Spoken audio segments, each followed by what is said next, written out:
Santiago Posteguillo ha presentado hoy en la Feria del Libro de Badajoz su último libro, La Legión Perdida, el tercer volumen de su trilogía de Trajano. La obra, según apunta el autor, ha supuesto el mayor reto narrativo y de documentación al que este novelista ha hecho frente.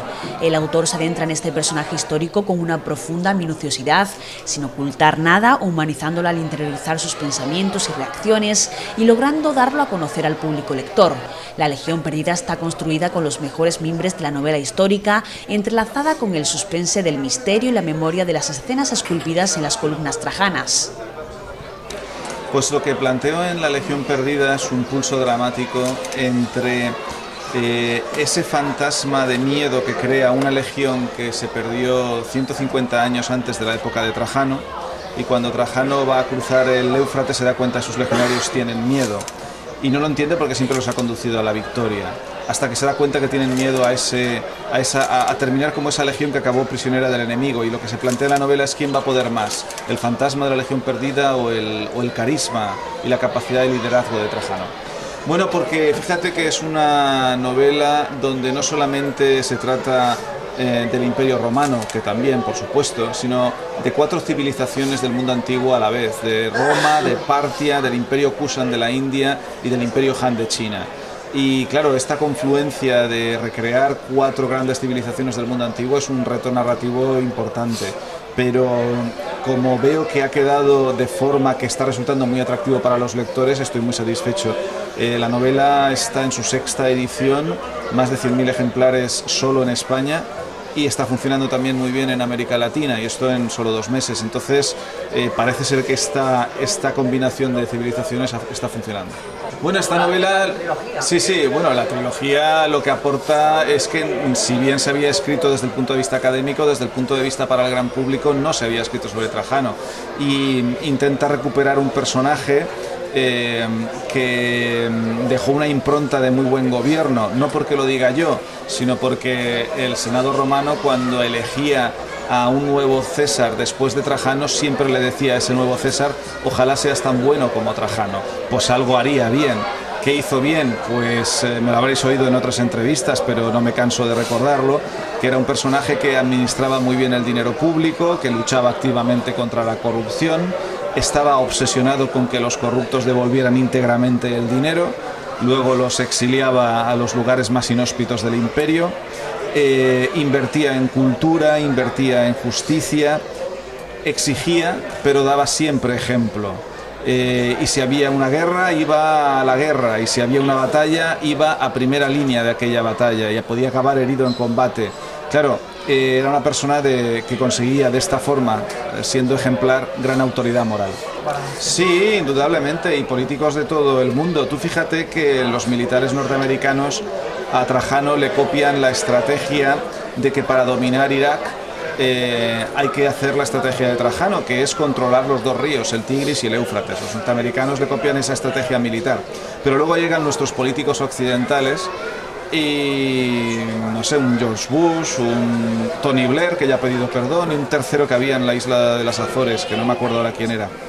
Y en ese sentido cierran todos los libros de historia y se olvidan que Trajano, para el tema de Irak, también tenía un plan para la posguerra. Ahí todos los políticos cerraron el libro. Pues no, sí, hay que seguir leyendo historia y pensar que hay que tener planes post-intervención cuando intervienes en un sitio. El Imperio Romano se ha recreado mucho y hay muchas novelas muchos anglosajonas, y luego también ahora hay muy buenos novelistas españoles y españolas haciendo buenas novelas sobre Roma.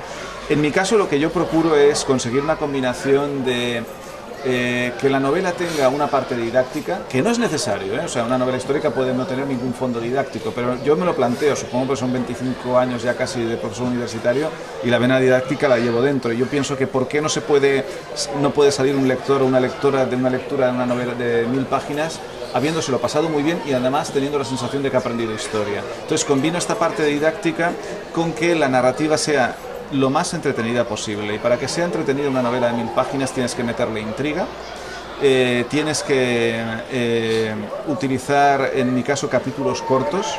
La novela puede ser larga, pero se van cruzando varias historias en capítulos cortos, y con la narrativa más cinematográfica que puedas, porque un lector o una lectora de hoy día puede haber leído más o menos novela, pero ha visto decenas o centenares o miles de películas y series de televisión. ¿Por qué no aprovechar eso? No se trata de transformar la literatura en un videoclip, pero sí de comprender que en la mente de los lectores la narrativa cinematográfica está muy activa, entonces aprovechémosla. Hay un proyecto, están los derechos cedidos durante un tiempo para que la productora MediaPro intente hacer lo que yo creo que es mejor, que es una serie de televisión, porque hacer una película, o sea, meter en 2 horas 3.000 páginas es un sentido narrativo, ¿no? Ahora, si tienes de 8 a 15 horas de metraje, hombre, ahí podemos intentar captar la esencia de las tramas de una trilogía como esta. De todas formas, no sé si lo conseguiremos, porque el coste económico es brutal. Aproximadamente los cálculos mínimos que manejamos es de que sin un mínimo de 20 millones de euros no se puede ni echar a rodar. Entonces, eso excede la capacidad habitual de la industria nacional, y por eso hemos incluso traducido al inglés un guión y estamos intentando conseguir hacer un proyecto internacional, pero no lo sé. Ya sabes que estos proyectos audiovisuales te puedes pasar años y a veces llegan a buen puerto y a veces no, ¿no? Y a veces pueden llegar a un puerto que dices, para esto igual mejor no haber salido con el barco, pero es complicado, ¿no? Pero sí que es verdad que cuando escribo yo pienso en mis novelas como películas, realmente.